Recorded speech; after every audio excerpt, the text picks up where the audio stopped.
Amen, amen. Amen. Let's all stand together. Tumayo po tayong lahat and open your Bibles with me to the book of Acts. Amen. Acts chapter 10. Amen. Thank you for both of those wonderful special numbers. Amen. Acts chapter 10. At o nga pala po, meron tayong bisita ngayon. First time visitor. I will read your name. Pakitaas lang po ang inyong kamay para makilala po namin kayo and we can thank you for your visit. Bisita ni Sister Tolentino, amen, 25 years old, si Christian Pascua. Christian Pascua, ito, amen, welcome to CBBC, amen, we're glad you're here.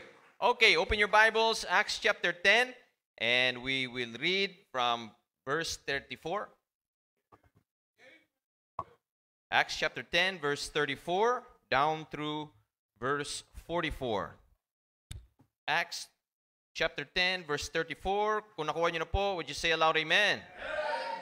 Amen. Gawin po natin responsive reading. I'll read verse 34. You read verse 35 until makarating tayo ng sabay-sabay sa verse 44. Alright, the Bible says, Acts chapter 10, verse 34, Then Peter opened his mouth and said, Of a truth, I perceive that God is no respecter of persons.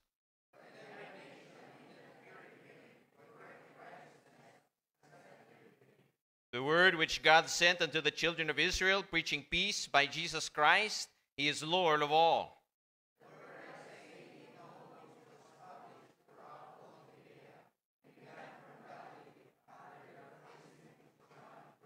How God anointed Jesus of Nazareth with the Holy Ghost and with power, who went about doing good and healing all that were oppressed of the devil, for God was with him.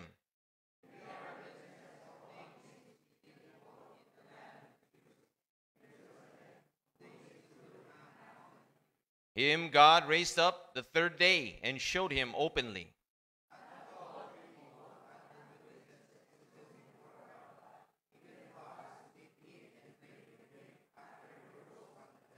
And he commanded us to preach unto the people and to testify that it is he which was ordained of God to be the judge of the quick and the dead.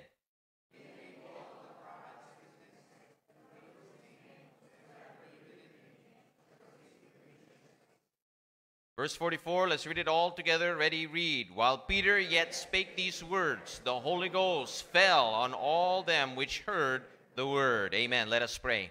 Dear Lord, Heavenly Father, we thank you that tonight we can hear the word, we can open the word of God, and hear the very voice of God on the pages. We pray for the next few moments na tanggalin niyo po anumang distraction sa pag-iisip ng inyong mga anak, and for the next few moments, we can give you a worship in the word na karapat-dapat po sa inyo. We pray that you bless the study that went behind the message at ganun din po sa pagpapahayag ng inyong salita ngayon na ito'y matanggap ng bawat isang Kristiyano. We pray tonight that you will save the lost kung meron man ngayon, and that you will revive the backslidden heart, and that each and every heart and mind of your children tonight will be touched by the Word of God once again. And Lord, we know sa akin pong sarili walang magagawa. I need your power and your strength. And so we ask you all these things in the mighty name of Jesus we pray. Amen. And all God's people said, Amen. Amen. You may be seated at pwede na pong maupo ang bawat isa. Amen. Amen. Nandiyan pa ba kayo? Amen. Sabi ko nga, pag pina-aircon na natin dito, baka maging social na kayo. Amen. At nakikita ko nang mangyayari. Amen. At makakalimutan nyo ang pag-amen. Okay? But boy pa rin tayo para sa Panginoon. Amen? Amen. Amen. Bagamat wala na tayong nilalabanan ng mga ingay sa kapaligiran, ay meron pa rin tayong maingay na puso para sa Diyos. Amen? Amen. And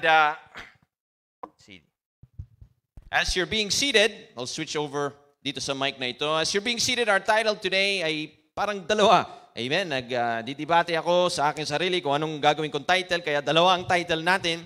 Yung isa, yung aking hinayag, yung Amazing Grace for Every Race. Amen?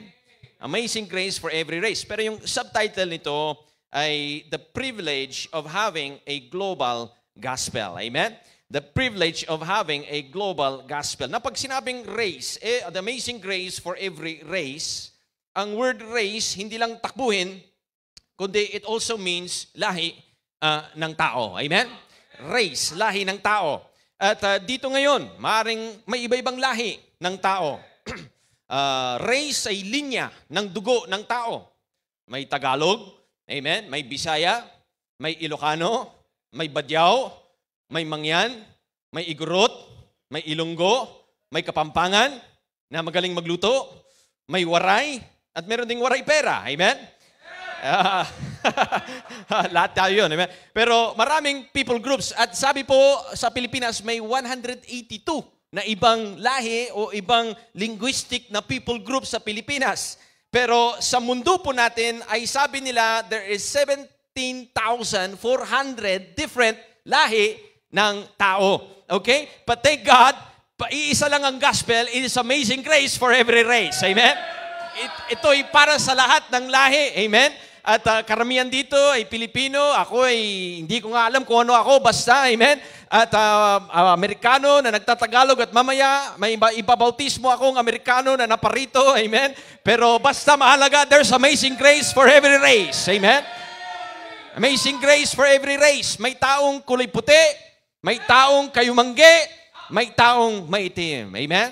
Now, sa ating pong talata, Acts 8, 9, and 10, makita po natin that God saved one person. May niligtas siyang isang itim sa Acts 8, may niligtas sa isang kayumanggi sa Acts chapter 9, at may niligtas sa isang puti sa Acts chapter 10. Amen? Because it's amazing grace for every race. Amen? Na kasi maraming lahi ng tao, pero i-condense, tatlo lang yan. Puti, kayumanggi, at itim. Amen? I-sample natin ngayon. Kayo nga tatlo dyan. Jason, come here. Amen? And Top, come here. Opo, no. And Joyet, come here. Amen? Ito ang tatlong kulay ng tao. Amen? Amen? Amen? We have a white man. We have a brown man. We have a black man. Amen? But one Savior. Amen? Isa lang ang tagapagligtas. Amen? Wow. Nung junior city, team, what's your team? Team Noah, Team Nehemiah, Team Solomon. Sabi ng Bible, ang verse nila, naririnig ko sabi ng mga bata, paulit-ulit, Solomon, chapter 1, verse 6, look not upon me because I am black, because the sun hath looked upon me. Amen? But thank God, kahit anong kulay mo, isa lang ang aking tagapagligtas. Amen? It's not a white man's gospel. It's not a brown man's gospel. It's not a black man's. It's a whosoever will gospel. Amen? Amen. Palakpakan natin itong tatlo. Amen? Wow.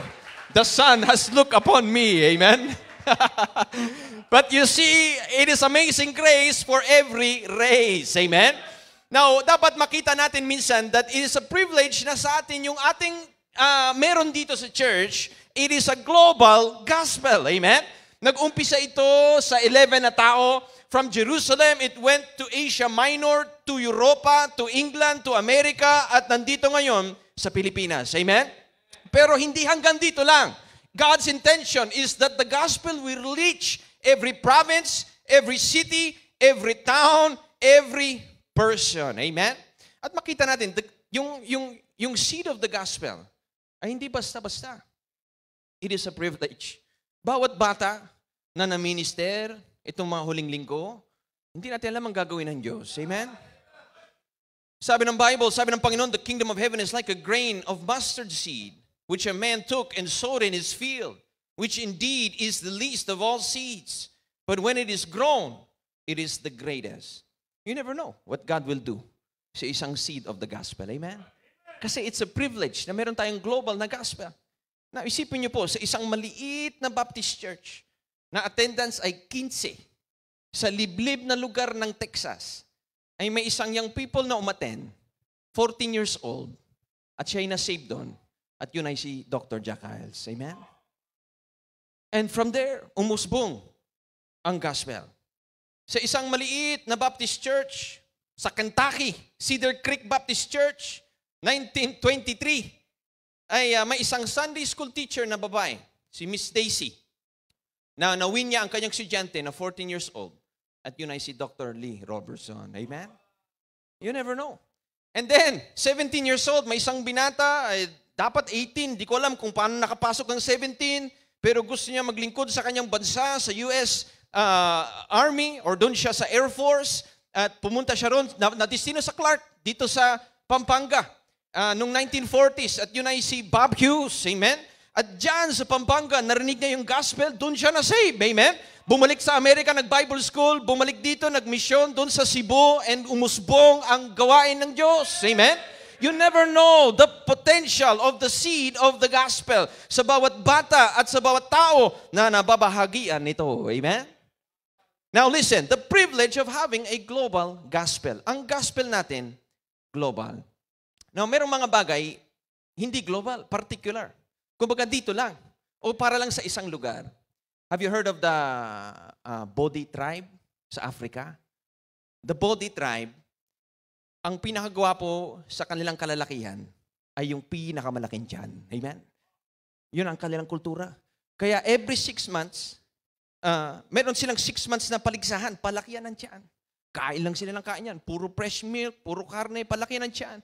At kung sino yung pinakamalaking tiyan na yun, yun ang magiging chief ng kanilang tribe. Amen? Sino kaya mga contender dito? Amen? Sabi nung isa, ganun. Hindi pala totoong hindi ako gwapo. Pinanganak lang ako sa maling tribo. Amen? Wow! Para doon lang yun. Amen? Hindi yun pang buong mundo. Amen? Meron naman sa Finland, sa Scandinavia, they have a competition every year, wife-carrying competition. Bubuhatin mo yung misis mo at kung hanggang saan mo kayang buhatin. Amen? Wow! Amen? Kaya natin yun. Amen? Hindi. Delikado ka, Brad. Amen? Para doon lang yun. Amen? Hindi yun good idea. Si Sir Ray, siguro kaya niya yun. Amen? Sa misis niya. Yung iba sa amin ay... Hindi ako si Robert nagsabi noon. Amen? Siya nag-amen dyan. Lagot siya mamaya. Amen? Meron naman, hindi pang buong mundo, yung kumain ng balot, hindi pwede yan sa buong mundo. Amen? Dito lang, atin lang yan. Amen? At sa mga ushers, wow, what a privilege for the first time na tikman ko nun yung ano tawag doon? Pinaitan. Amen? Ay, ano yun? What a privilege. Amen? May tuwalya, may panyo. Amen? Atin lang yun. Amen? Pero may mga bagay na global. Amen? Global, pang buong mundo. Now, maaaring yung kumpanya mo ay hanggang Santa Cruz lang, or maari buong Laguna o buong Pilipinas, pero pag global, pang buong mundo. At dapat makita natin ngayong gabi na ang ebanghelyo na umabot sa atin dito sa Santa Cruz ay pang buong mundo. Amen? We are part of a global movement. We are part of something na ang intention ng Diyos ay matouch ang buong mundo, hindi lang pang isang lahi ng tao, kundi para sa lahat. Amen? It is amazing grace for every race. Amen? Ito ay dapat may global na impact, na privilege, na aksyon. At kahit you are a Sunday school teacher or nasa nursery ka sa maliliit, amen? At puro uhog nila ang nasa sayo. Or you are soul winning at nag-iisip ka kung anong magiging bunga. Listen, don't underestimate the seed of the gospel. Hindi mo alam ang kayang gawin ng Diyos. Amen? Walang limit ang potential na kayang gawin ng Diyos. And that's what we're going to see dito sa ating talata sa Acts 8, 9, and 10. Kasi po, sa Acts chapter 1 hanggang 7, ang mababasa natin dyan ay yung empowerment ng church at yung stabilization ng early church. At yun ang nilalaman ng ating mga huling preachings, yung empowerment of the Holy Spirit and pagiging stable ng local church. But after that, Acts 8 and 9 and 10, makita natin yung puso ng misyon ng Panginoong Hesukristo. At sa 3 chapter na ito, may 3 significant na tao na iniligtas ng Diyos para ipakita that it is amazing grace for every race. Amen? Acts chapter 8, He saved the Ethiopian eunuch. Amen? Isang itim. Acts chapter 9, si Saul of Tarsus na isang kayumanggi. Amen? Isa siyang Hudyo. At Acts chapter 10, si Cornelius. Amen? Na isang Italiano. Amen? At pag sinabing Italiano, European yun, hindi Ita at Ilocano na nagsama. Amen? Italiano. Okay? So we see that. Isang itim, isang puti, isang kayumanggi na iniligtas ng Diyos. And by the way, hindi ako naniniwala na nung nilikha ng Diyos ang tao, amen, na si Bathala ang gumawa ng tao. Yun ang sabi sa akin ng bata ko eh. Tapos sabi, kano, hindi luto. Ang mga may puting balat, hilaw ang pagkakagawa daw ni Bathala. Kaya anong ginawa ng Diyos ang pangalawang batch ng tao? Inaayos yung timpla, sumubra naman, yun daw ang mga itim. Nasunog. Kaya yung pangatlong batch na eksakto na ang timpla, yun daw ang mga Pilipino. Doon kayo na bless, wala naman sa Bible yun, amen? Okay, the problem is not our skin, the problem is sin. Amen? Kahit anong ganda ng balat mo, anong kutis mo, it's the problem of sin, ang problema ng tao. Amen? Kaya po, ngayong gabi, 3 bagay. Amen? Number 1, if I get a loud amen. Number 1, we see all people have the same sinful heart. Sinful heart. Makikita natin 3 bagay na ikinapareho ng lahat ng tao. Ano man ang lahi mo, ano man ang pamilyang kinalakihan mo, ano man ugali ng magulang mo, ano man background mo, ano man naging trauma mo sa family mo, all of us share these 3 things. Number 1, we have the same sinful heart. Red and yellow, black and white, all are the same before God's sight. Amen? Now sa ating chapters, 3 tao, different backgrounds. Yung isa taga-Africa. Yung isa taga Middle East or Asia. Ang Middle East ay parte ng Asia. At si Cornelius ay from Europa. And it symbolizes to us yung 3 lahi ng tao. Ang 3 lahi ng tao. Nung lumabas sa arko ni Noah, yung 3 anak niya, si Shem. Saan si Shem? Amen? At yung kapatid ni Shem, anong pangalan nun? Amen? Si Ezekiel. Si Mark. Amen? Hindi, si Shem, si Japhet, at si Ham. Amen? Ito yung 3 anak ni Noah. Ito yung naging 3 lahi ng tao. Yung isa ay pumunta ng Europa, si Japhet. Yung isa ay bumaba sa bandang Africa, si Ham. At yung isa ay nagpunta ng bandang Asia, at yun ay si Shem. Kaya nandito siya ngayon. Amen? Hanggang ngayon, buhay pa siya. Amen? Okay, si Shem, kaya minsan nagtatanong tao, Pastor, bakit may ibang lahi ng tao? Bakit iba-ibang kulay? Bakit iba-ibang buhok? Okay? Nang tungo sila sa Europa, syempre iba yung araw doon. Amen? So yung kulay ng balat natin, nag-a-adjust sa araw. Kaya nga mga Pilipino, di ba, makikita ng foreigner, ba't nagpapayong yan? Wala naman ulan. Kasi nga, nagtatago sa araw. Kasi ayaw sabihin yung verse sa Song of Solomon, the sun has, amen? Look upon me. Amen? I am black. Okay? So, yun sa Rio, naging maputi. After thousands of years, ganun talaga. Okay? And then, yung mga bumaba ng Africa, sobrang lakas naman ng araw doon. So, yung balat, nag-adjust sa tindi ng araw. Parang yung iba sa inyo ngayon. Amen? Pero, maganda yun. Okay? Dagdag melanin. Amen? And then, pati yung buhok, naapektuhan po. Na yan ay kumukulot. Ang kulot na buhok ay defense sa init ng araw. Amen? Kasi nagkakaroon ng barrier yung ulo sa araw. Amen? Pero pag wala ng buhok, wala tayong magagawa dyan. Amen? And then, yung mga nag-stay sa Asia, ayun po kayo. Amen? Katamtaman. Amen? Hindi masyadong malakas ang araw sa bandang Asia. Okay, so si Shem, mga anak ni Shem. So yung 3 niyan, si Ham ay nagtungo sa Africa, si Shem ay nag-Middle East and then nag-branch out sa Asia over thousands of years. And then, kaya nga ang tawag sa mga, sa Israel, di ba, yung bandang yun, mga Semites, galing kasi kay Shem. Amen? And then, si Japhet nag-stay sa bandang Europa. Okay? Now, na-develop yung mga characteristics sa kanila, pero hanggang balat lang yan. Okay? Ang pinag-uusapan natin ay yung kaluluwa. Bagamat si Ethiopian sa Acts chapter 8 ay anak ni Ham, si Cornelius ay anak ni Japhet, si Saul ay anak ni Shem, lahat sila ay anak ni Adam. Amen? We are all children of Adam. We all have the same blood. The Bible says that God made man out of one blood. Okay? Isa lang ang ating dugo at yun ay dugong makasalanan. Okay? Isa lang po ang kaparaanan ng kaligtasan at yun ang Panginoong Jesucristo. Kaya po sabi ng Bible, wherefore as by one man sin entered the world, and death by sin, and so death passed upon all men, For that all have sinned. Listen, no matter our background, no matter our culture, no matter lahi natin or ating geography o kung anong hilig natin o kung ano ang ating mga ugali, iisa lang ang puso ng tao. It is a heart that is sinful. It is a heart that needs to be saved. Amen? Anumang kulay ng tao, we all have the same sinful heart that needs the Savior, the Lord Jesus Christ. Amen? Hindi issue ang ating skin. Ang issue ay ang sin. Amen? Sin destroys the lives of people. At kahit yan ay Filipino, Amerikano, European, Korean, Japanese, Chinese, o yung geng-geng sa mall, amen? Lahat yan nangangailangan ng tagapagligtas. Lalo na yung mga yon, amen? Mga lalaki nagpapalda, amen? All people have the same sinful heart, amen?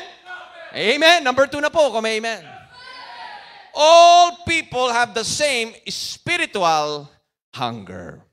Spiritual hunger. May kulang. May hinahanap ang tao. Hinahanap sa reliyon. Hinahanap sa mabubuting gawa. Go to Acts chapter 8, verse 27. Acts 8, tignan niyo po. Acts chapter 8, verse 27. Sinful heart, established na yon. Spiritual hunger. Makita natin yung tatlong ito. Bagamat iba-iba silang background, iba-ibang lahi, ay iisang hinahanap deep down in their heart. Acts chapter 8, verse 27, the Bible says, and he arose and went, and behold, a man of Ethiopia, a eunuch of great authority under Candace, queen of the Ethiopians, who had the charge of all her treasure, and had come to Jerusalem for to worship, was returning, and sitting in his chariot, read Isaiah the prophet. Now, itong Ethiopian na ito ay naghahanap sa Diyos. Nagtungo siya mula sa Africa all the way to Jerusalem para hanapin at magsamba sa totoong Diyos. At ang tatlong taong ito, makikita natin, all three of them, hinahanap ang Diyos. Pero kulang ang reliyon nila para ipakita sa kanila ang Diyos. At makikita natin, iba rin po, hindi lang lahi nila, pati ang background nila at kanila silang advantage sa mundong ito. Yung isa, may hawak na malaking pera. Meron siyang money power. Amen?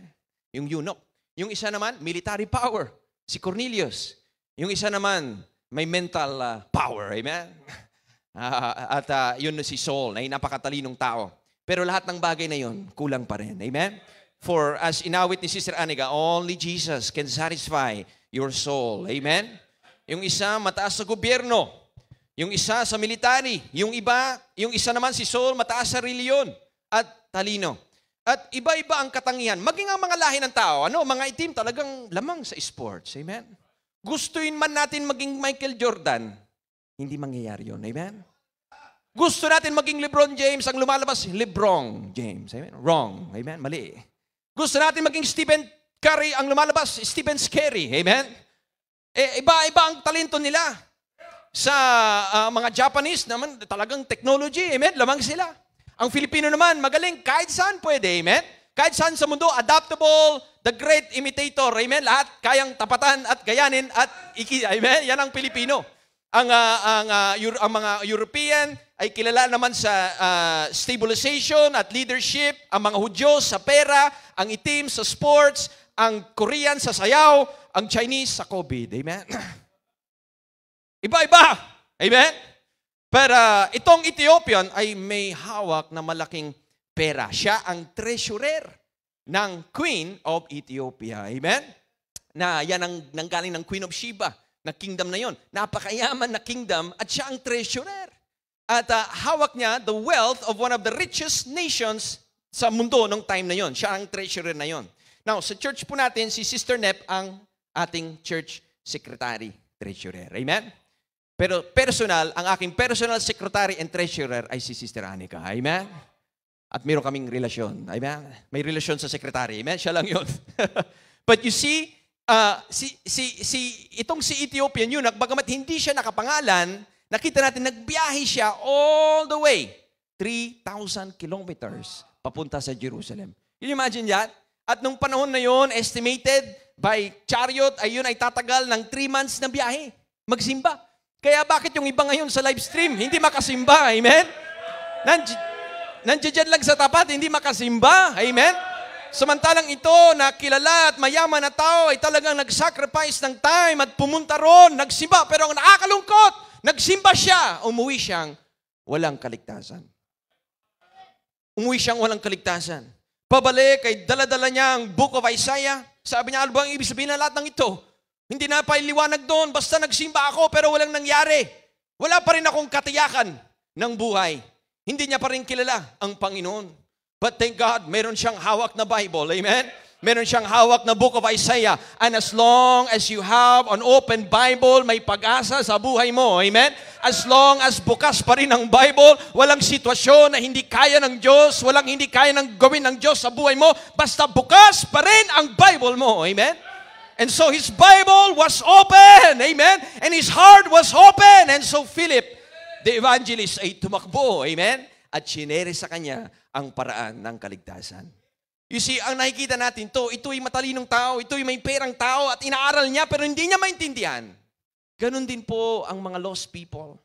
They need someone to guide them. Amen?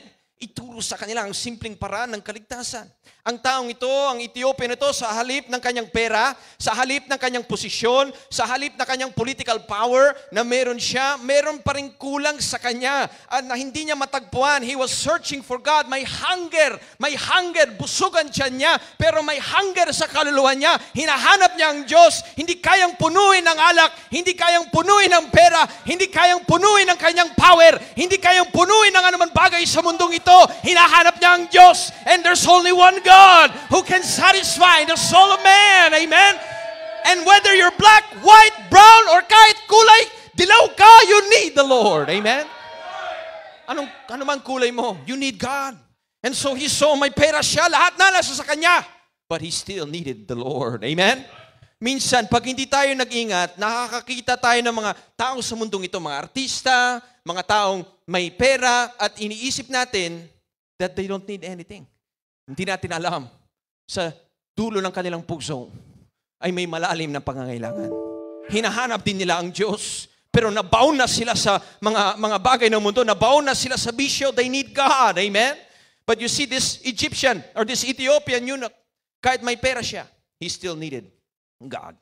Pero pangalawa, itong si Cornelius, yung nabasa natin kanina. Sa Acts chapter 10 verse 1, sabi ng ating nabasa doon, ay actually, punta nyo po, hindi natin nabasa yun.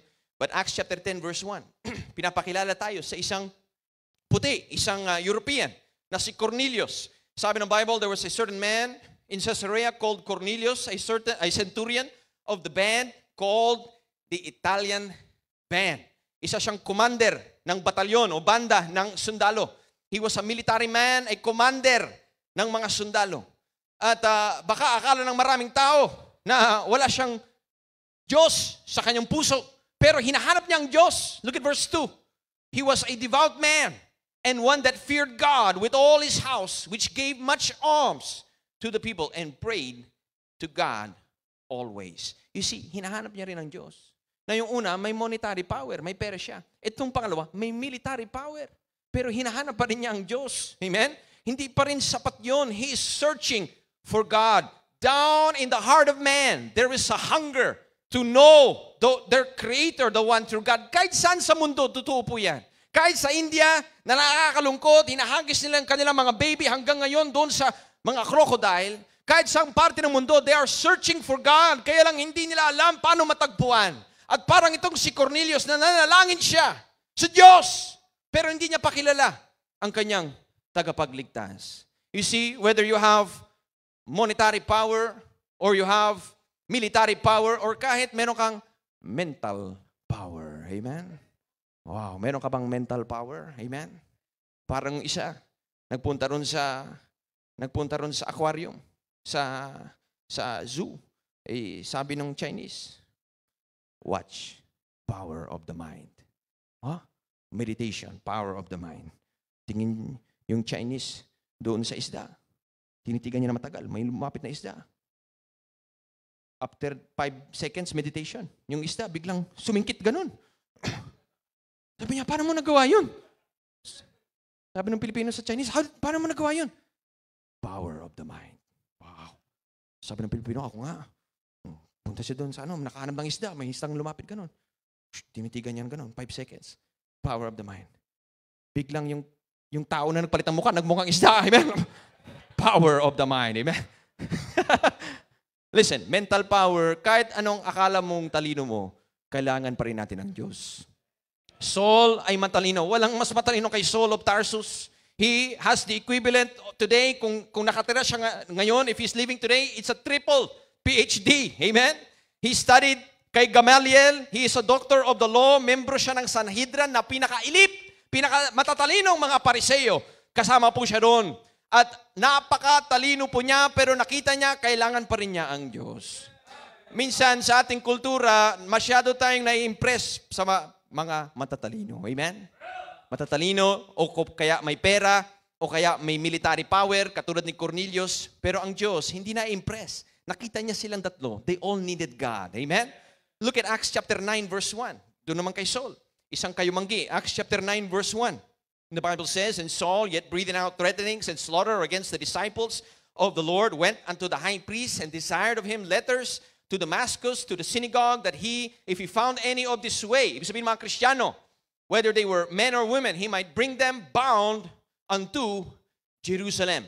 Saul ay pinipersecute niya ang mga Kristiyano. May authority siya na binigay sa kanila na ipakulong sila lahat at papatayin silang lahat. Yan ang pinagagawa ni Saul. Kung kilala mo siya noon, if we would have known Saul before, sasabihin natin, hindi natin wiwitnessan yan. Wala nang pag-asa tumanggap yan.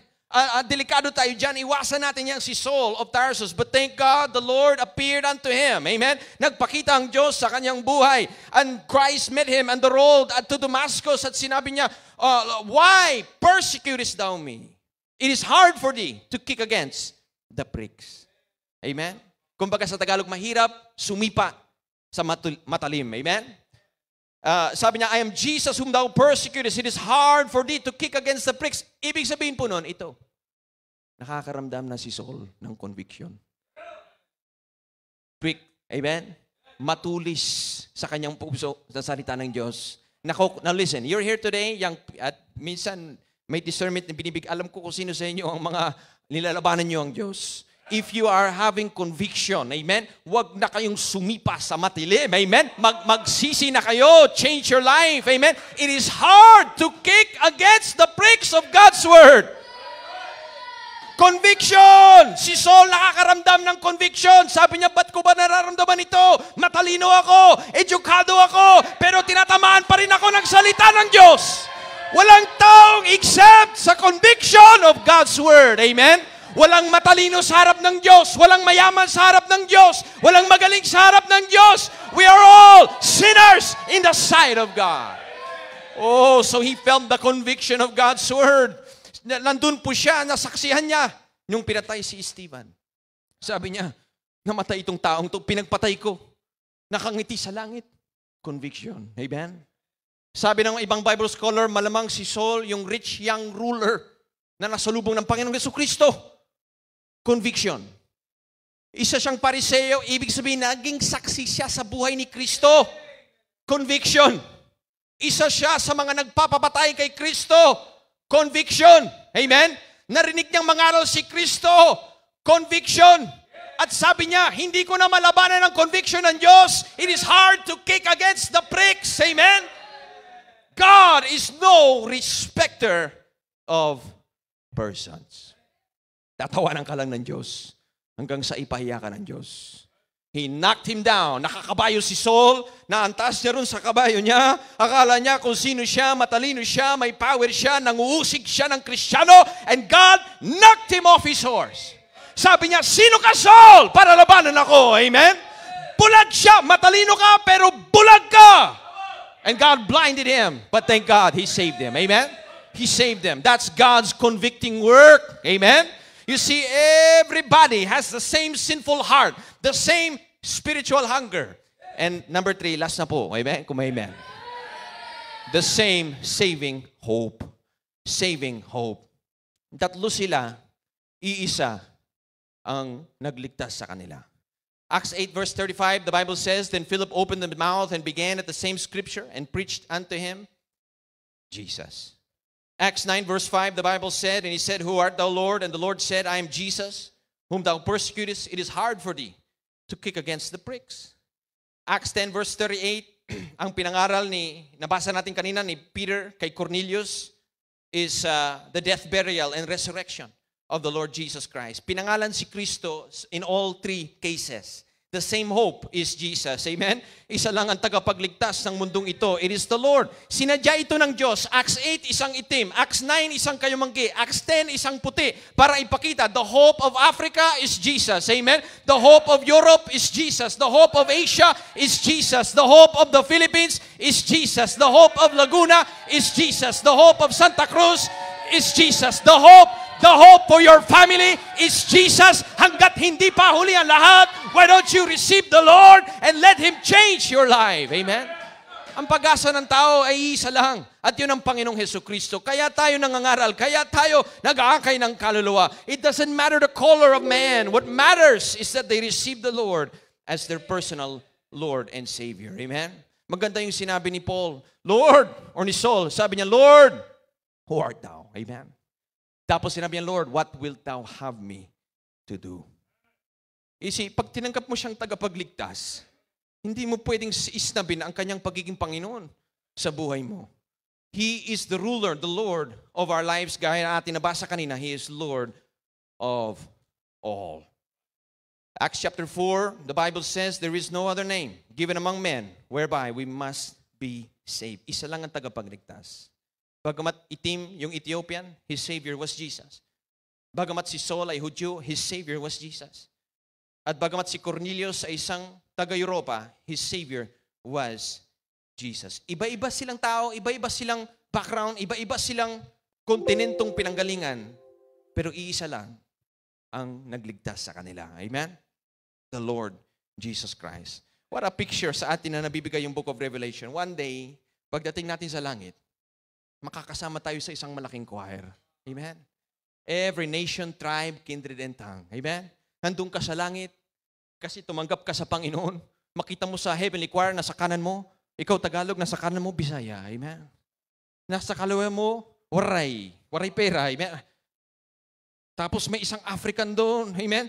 Wow, what a great choir in heaven. Amen? Na everything is different, pero isa ang kanilang kinapareho na tinanggap nila ang Panginoong Hesukristo. Amen? All people have the same heavenly hope. Isa lang ang paraan ng kaligtasan at yun ang Panginoong Hesukristo. Amen? Iba-ibang lugar kung saan sila naligtas. Yung isa ay nasa kabayo, yung isa nasa chariot, yung isa naman nasa bahay, si Cornelius. But they all received the same Savior. Amen? Para blessing, makita mga tao dito, iba-ibang lugar na naabot ka ng Diyos. Amen? Meron sa area, meron sa Taiwan, naabot. Amen? Meron sa likod tumanggap, meron sa office. Amen? Meron sa barko, meron sa abroad, kung saan-saan. Amen? Meron sa disco house tumanggap. Amen? Pero lahat ay naabot ng Diyos. Isa lang ang kaparaanan ng kaligtasan. Amen? So we see the same sinful heart. We see the same spiritual hunger. We see the same saving hope. All people need the Lord Jesus Christ. And listen to this. Lahat sila, yung tatlong yon, may ginamit ng tao para abutin sila. Ang tanong, sino pa ang dapat mong abutin? Si Philip, yung Ethiopian, ginamit si Philip. Nagpalid siya sa banal na espiritu. Punta mo yan, kahit hindi mo kalahi yan, witnessan mo yan, nagbabasa yan ng Isaiah, hindi niya maintindihan. Ipaliwanag mo. Si Saul ay inakay ni Ananias. Amen? Hindi akay ni Saul, kundi inakay si Saul. Amen? Sabi ng Panginoon, Ananias, iakay mo si Saul. Hindi akay ni Saul. Amen? Bagamat kung nanonood si Madam Gobinor, amen, ay, amen. Inakay niya. At si Ananias, at dinala sa church. Amen? At si Peter naman ay hindi natakot kahit general ang kanyang wiwitisan. Amen? Now, go to Acts 8. Dito tayo magwawakas. And then, ipapractice natin ang Acts 8. Amen? Isang dayuhan ay babautismuhan natin. Amen? At yun ang nangyari dito sa Acts 8, verse 26. And the angel of the Lord spake unto Philip, saying, Arise and go toward the south unto the way that goeth down from Jerusalem unto Gaza, which is desert. And he arose and went, and behold, a man of Ethiopia, a eunuch of great authority, under Candace, queen of the Ethiopians, who had the charge of all her treasure and had come to Jerusalem for to worship, was returning and sitting in his chariot, read Isaiah the prophet. Then the Spirit said unto Philip, Go near and join thyself to this chariot. And Philip ran thither to him. Amen? Tinakbo niya. And heard him read the prophet Isaiah. And said, Understandest thou what thou readest? Naunawaan mo? And he said, How can I except some man should guide me? Can you imagine may mga nagsasabing, bawal ang sinner's prayer? Amen? Samantalang sabi nga ito, paano ako tatanggap unless i-guide ako? And he desired Philip, and he would come up and sit with him. And the place of the scripture which he read was this, He was led as a sheep to the slaughter. Isaiah 53 yan. And like a lamb dumb before his shears, so opened he not his mouth. In his humiliation, his judgment was taken away, and who shall declare his generation? For his life is taken from the earth. And the eunuch answered Philip and said, I pray thee, of whom speaketh the prophet this? Of himself or of some other man? Then Philip opened his mouth and began at the same scripture and preached unto him Jesus. And as they went on their way, there came unto a certain water. And the eunuch said, See, here is water. What doth hinder me to be baptized? And Philip said, If thou believest with all thine heart, thou mayest. And he answered and said, I believe that Jesus Christ is the Son of God. And he commanded the chariot to stand still, and they went down both into the water, both Philip and the eunuch, and he baptized him. And when they were come up out of the water, the Spirit of the Lord caught away Philip. Dinirect siya sa ibang lugar, and the eunuch saw him no more, and he went on his way rejoicing. Amen? Yan ang Bible, and what a privilege now we get to live in the pages of the Bible. Amen? Hindi lang natin nababasa yung Bible. Kung sinasamuhay natin as a church ang Bible. Amen? Na-experience natin ang mga pahina ng Bible. At ganun din po ngayong gabi. So our title, The Privilege of Having a Global Gospel. Reach who you can reach. Amen? Not everyone can reach everybody. May maabot ako na baka hindi nyo maabot. May maabot kayo na hindi ko maabot. Kapitbahay nyo, katrabaho nyo. But each one must reach who you can reach. If you really believe na may global potential ang gospel, reach who you can reach and reach everyone you can reach. Ang gagayanan natin si Philip, si Peter, at si Ananias. Si Philip, led by the Spirit. Si Peter, hindi na-intimidate, hindi natakot. Sabi niya, excited siya. Wow, all church soul winning sa Sunday. Amen? At si Ananias, ay hindi rin huminto, kundi inakay niya si Saul. Amen? At dinala sa simbahan. Amen? Kung may mawin kayo, dalhin nyo sa simbahan. Amen? Iakay nyo ang tumanggap sa Panginoon. Paano, pastor, gawin yan? Well, it's impossible if you are, kasi dalawa lang yan eh. You're powered by the flesh or by the Spirit. Nung nangaral si Peter, sabi ng ating nabasa nung una, while Peter yet spoke these words, the Holy Ghost fell on all them which heard the word. Amen? Nawa, ngayong gabi, ay lagi tayong bumabalik sa Diyos and say, Lord, fill me with your Holy Spirit. I want to be full, puspos ng power ng banal na Espiritu. Kasi dalawa lang ang resource mo eh. Either tumatakbo ka sa flesh or you are operating by the Spirit of God. If you're sensitive to the Spirit, sasabihin ng Diyos, yan, lumapit ka dyan. Amen? Tatanggap yan. At yan ang taong gagamitin ko para mag-abot ng marami. Yung Ethiopian eunuch, ang sabi ng history, bagamat wala sa Bible, sabi ng history, bumalik siya doon at siya nag-start ng churches sa Ethiopia. Na hanggang ngayon, maraming Christian doon. So, the privilege of having a global gospel. Dito tayo magbukas. It is a privilege. Kasi, tignan mo yung katabi mo. Hindi yan Hudyo. Tignan niyo po ang inyong likod. Hindi ako Hudyo. Lahat tayo dapat wala rito. All of us ay dapat patungo pa rin ng impyerno. It is just our privilege. Amen? Inalok sa mga Hudyo, tinanggihan ng mga Hudyo si Kristo. Kaya sabi ni Apostle Paul, through the Holy Spirit, we turn to the Gentiles. Amen? Tinanggihan nila si Kristo. He came unto His own, but His own received Him not. That ngayon, as many as received Him, to them gave He power to become the sons of God. Tayo po bilang mga Pilipino, Amerikano, hindi tayo Hudyo. Dapat wala sa atin ang privilege na ito. But hindi tayo talaga ang mga people of God. But thank God, it is our privilege to be saved. It is our privilege to serve God. Tinanggihan man ng mga Hudyo, we receive the Lord. Amen? We receive receive the Lord. We are Gentiles. Wala naman tayo dapat sa mga pangako ng Diyos. But thank God Almighty, it is a privilege of the gospel of Christ.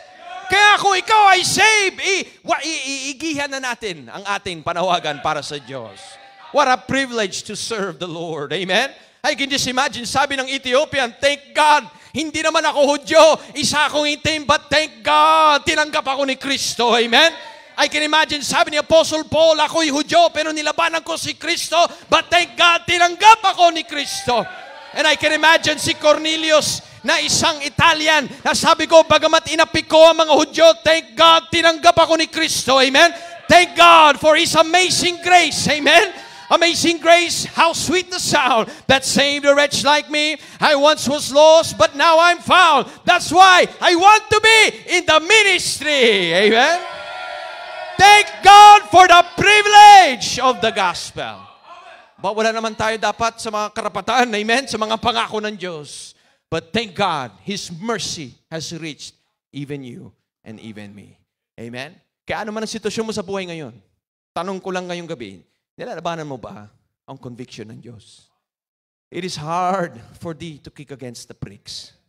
Huwag mong hintayin na gumawa ang Diyos ng isang drastic na bagay sa buhay mo na kayang-kaya niyang gawin yan. Kaya never tayong kinakabahan because we know our God is in control. Amen? No one can fight against our God. Kaya po ngayong gabi may susunod, thank God, sa tubig bautismo. Pero sa pangyayaring yun, katulad ng nababasa natin sa Acts 8, sumunod siya sa tubig bautismo. What does hinder me? That's the question for all of us. What does hinder you?